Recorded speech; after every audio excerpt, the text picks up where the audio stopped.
Okay, some of you may have seen me or heard me speak before, so you may be a little bit familiar with what the William Jackson Food Group is, but for those that aren't, that is us in summary. The stern, beardy chap is William Jackson, who founded the business in 1851. The gentleman to his right is our current chairman, who is his great-great-grandson. The business is still family-owned, which in some contexts gives me a bit of a leg up compared to people doing similar jobs in other organisations, because the shareholders are known and knowable into the future. But those are the businesses that make up the group. Hopefully you'll be familiar with at least Aunt Bessie's and Abel and Cole. The Food Doctor is a recent acquisition, that's healthy snacking. Jackson's Bread primarily manufactures sandwich bread for high street sandwich manufacturers, although there is a brand, Jackson's Champion, as well, which some of you may have encountered. And My Fresh is primarily a B2B business which does processed vegetables and salad leaves. So that's the context of who we are. And as I talk about the project that is the focus of this case study, then that will be relevant in terms of the people who were engaged in the activities that I'll be describing. You've already heard about the FDF's new ambition. That slide basically describes how we try to approach business. If anybody from business in the community is in the room, anybody from business in the community? Good, because we've kind of borrowed your tagline, or rather we invented it independently, but it's responsible business is what we try to achieve. We don't use the word sustainability because it means everything and therefore simultaneously means nothing. If you were to ask all of you in the room to define sustainability, I suspect we'd get almost as many definitions as there are people here. Now, in the context of the global challenge, just a show of hands, does anybody make reference to the UN Sustainable Development Goals in any of their business activities? Hands up. An overwhelming minority, I think, is probably the best way to describe that. I was at an event at City University on Saturday as part of what's called the Innovative Food Systems Teaching and Learning Scheme, which has a bunch of 5 academic institutions in the UK, including London City. And I set a challenge to some of the students there about how to make the SDGs relevant to the man and woman in the street. And interestingly, the way that they approached it was not to talk about the SDGs at all. From our perspective as a national scale food manufacturer, those are the goals which are the most pertinent to us. But given that I'm talking about collaboration, probably I should have put a ring around number 17 as well. But those are what we see are core to what we do as our day-to-day business.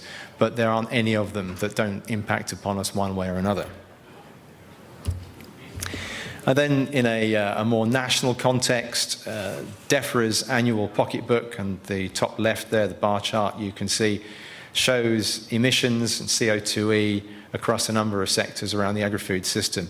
And whilst it varies from company to company, it's very clear that the agricultural part of the chain is far more significant than the manufacturing part of the chain. Again, that feeds into why we've done what we've done in the study I'll talk about later on. But we do have our own impact, and a little bit more about those later. In terms of the food waste targets that are within both the FDF that we already heard about, the FDF's ambition, and also Courtauld 2025, which is the same but different, but encompasses, as well as manufacturers, it encompasses retailers. Waste in the home is significant, and that there's a big challenge for those of us who work in the food and drink sector to engage consumers without it sounding like we're blaming consumers for the problem. And various organisations, including the FDF, BRC, IGD, have been working on that for a number of years. And then finally, there's a lot of buzzwords thrown around. The circular economy is very close to the top of the list of buzzwords that people use at the moment.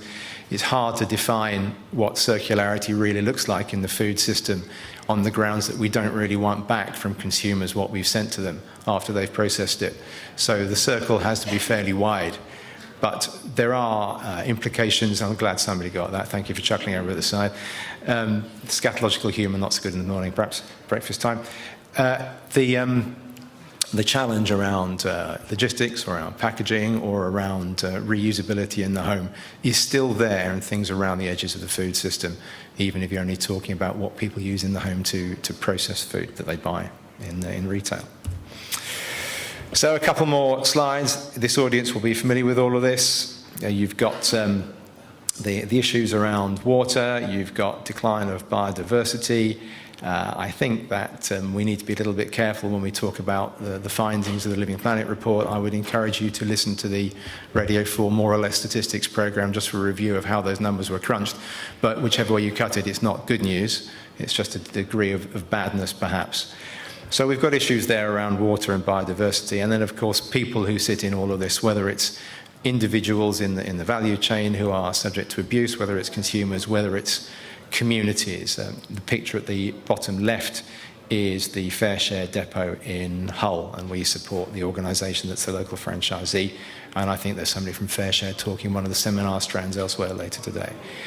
I'm not picking out Asda as a retailer, other than they publish reports like this quite regularly where they go to their customer base to ask them what they think about questions around sustainability and living a green life. Now, in terms of how the sector is made up, the food and drink sector, I'm afraid the colours don't work out particularly well even on the big screen. But this represents, from DEFRA and BIS, or well, when it still was BIS, data, the SME proportion of organisations within the agri-food sector. So 96% of businesses in agri-food are SMEs. Now, clearly the term SME covers a whole range of organisations from hundreds of employees down to one, and there are many micro-enterprises. And if you think about broadacre farming, you'll have businesses that have lots of assets in the sense of land, but very few employees and relatively low turnover. Something like 30% of employees in agri-food work in SMEs, and 24% of the sector turnover is accounted for by SMEs. So there is a kind of a forgotten chunk, I think, when you see lots of the initiatives that are publicised. They tend to be by large organisations, very often multinational organisations. And when you think back to the earlier slide about where emissions sit within agri-food, which is primarily within agriculture, that's where lots of these SMEs sit. So that's an area that needs to be engaged with, which is why we did this. And this is the topic of the case study. I wish actually I'd done something about time. Aisling, how long have I got? 13, okay. I brought a few copies of the brochure along if anybody can't read those tiny, tiny words on the screen, apart from the big black ones on the left-hand side. We invited a group of suppliers from across all of the subsidiary businesses to get together. We did it a few weeks ago, and the idea was to start engaging with SMEs and to try to find out how we could improve the performance of the system by they or us or both changing what they do for mutual benefit. You can see we had a whole range of speakers there, and the speakers came from these organisations, some of which you will recognise, I hope. The University of Leeds were there because that's the research group that does ASDA's work for their consumer engagement, business in the community, and the Pandas, I'm sure you'll be very familiar with, and RAP. Project Rome is a consultancy that specialises in innovation. Lavery Pennell is a consultancy that specialises in resource efficiency. I think last year or the year before, maybe last year, I was on this platform with Nick Pennell of Lavery Pennell talking about resource efficiency. And they are co-authors of the Next Manufacturing Revolution report, which you can Google. You'll find that hopefully quite an interesting read. Yorkshire Water need no real introduction. And for those of you that aren't familiar with SEDEX, it is effectively a data sharing platform for audit findings around human rights in the supply chain.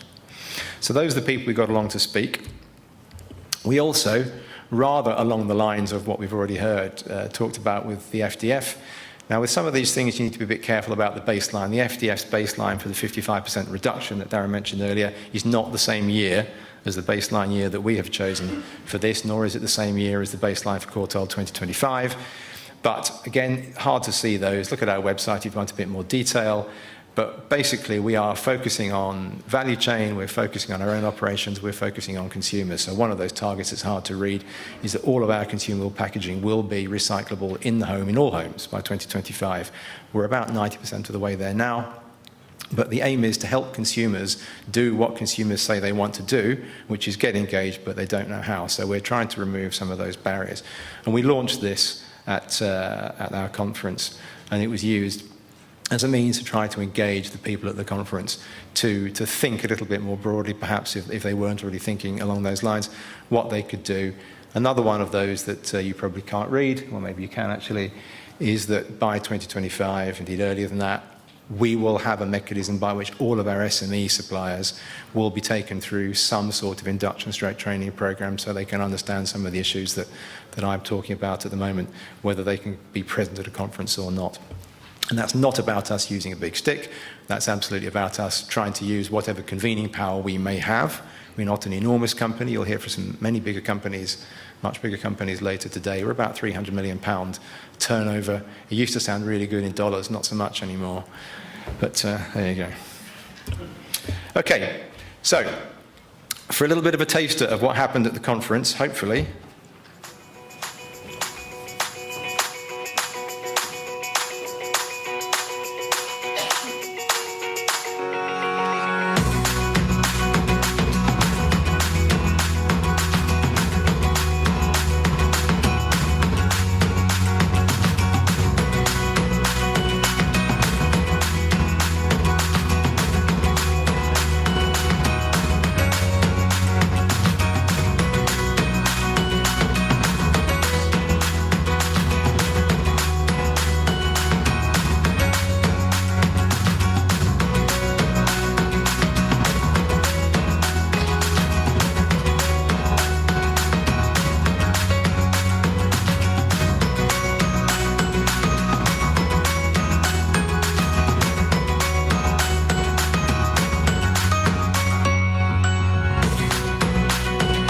first event that many of your suppliers have come to.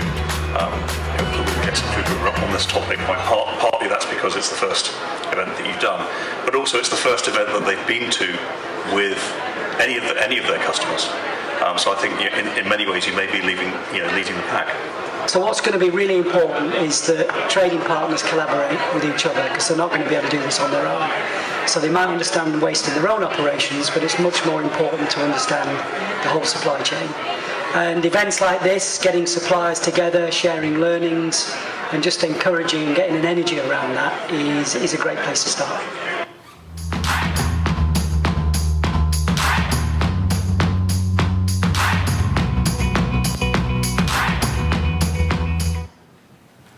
You may guess it's our marketing department that chose that music, not me.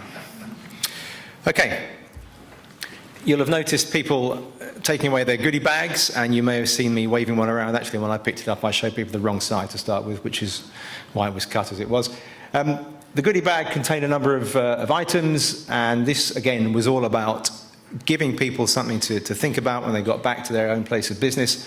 I've got a few little handouts if anybody's interested, describing in a bit more detail what was in there. But we had something representing each part of the group. So from My Fresh, there's a bag of salad. During the summer, that leaf comes from just down the road. So we're doing work on food miles. There are other projects we're doing around emissions and around minimizing packaging, where we're working with our customers. For Jackson's bread, we had a half loaf. Those of you who are familiar with domestic food waste and the top items in that bin, as it were, will know that sliced bread is one that features very strongly. The wastage is absolutely phenomenal. So we sell a half-size loaf, as many other people do, to try to make sure that that food isn't wasted. The Abel & Cole product is a bag of carrots packed in a starch bag, which is compostable, and it's been designed to have the right combination of permeability and impermeability. So rather than unlike a paper bag where the carrots dry out and go all bendy, or a plastic bag where they sweat and go moldy, this bag is designed to avoid either of those fates and keep the carrots fresh and edible for longer. The Food Doctor sell healthy snacks, vegetable-based snacks, and that's something about sustainable lifestyles and perhaps lower emission because they're dairy-free, unlike most confectionery items. And then the tree, we are planting 200,000 trees in and around Hull, in and around because there's not enough space in Hull to plant 200,000 trees. That's in time for our 200th anniversary in 2051, which was largely prompted by a consultation a couple of years ago where the city council asked various stakeholder groups what a green city meant to them. And the children of the city, school children of the city, said more trees. So we're planting trees, and everybody who attended the conference got to take, it's very literal, isn't it? Everybody who attended the conference got a tree to take home and plant for themselves somewhere. And then finally, we struggled a bit with Aunt Bessie because what they make is frozen, which wouldn't have lasted particularly well in people's cars on the way home. We had a very unglamorous message about zero waste to landfill. So we sent them home with zero waste, which is very good, but we also sent them home with a pack of jam tarts so they could have a bit of a sugar boost on the way home if they needed to, after all the brain energy that they'd expended during the course of the conference. This week, we sent out the first of a number of follow-ups, which was just to remind people that it had happened, ask for some feedback. Hopefully, they will have been inspired by some of the things that they took away to review their operations. So that went out yesterday, in fact, and there'll be another follow-up in a couple of weeks' time where we go to them and start trying to arrange one-to-one meetings with each of the attendees and discuss what we could do differently. And there'll be a series, hopefully, of things that fall out of that. The aim is to find areas where we can all realistically work together.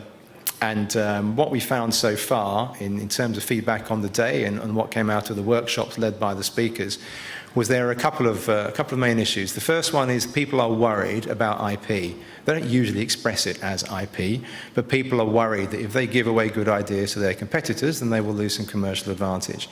Now, as far as we are concerned, that's not necessarily an issue. We wouldn't punish people for doing that, and we wouldn't reward their competitors for stealing ideas, but there might be organizations that would treat it differently.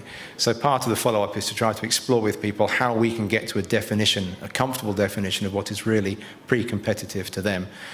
The next common theme was access or lack of it to reliable sources of relevant information. A lot of what people said was around case studies. Case studies are great, but a case study about a global carbonated beverages manufacturer spending £15 million on a factory in India has no resonance with me. I can't make that real in my world.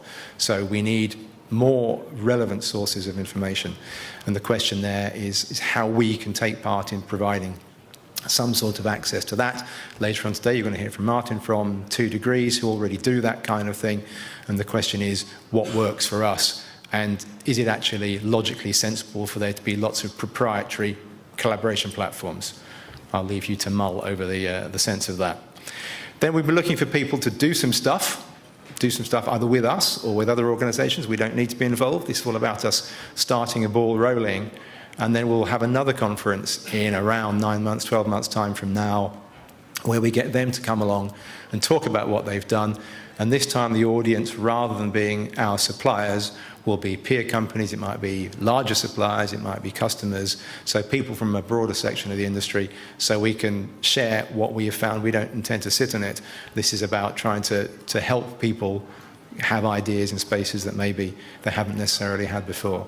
So if anybody in this audience is interested in coming along, let me know. I think my details are probably available through the organisers. I haven't seen the 1 minute warning yet, Ashley. Oh dear.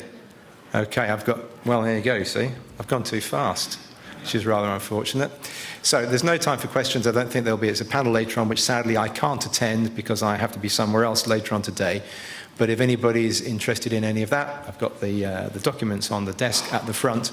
And if you want to try to catch me in the breaks between now and around 3 o'clock, if you're interested in talking more, then please do. Other than that, I shall hand on to the next speaker. Thank you.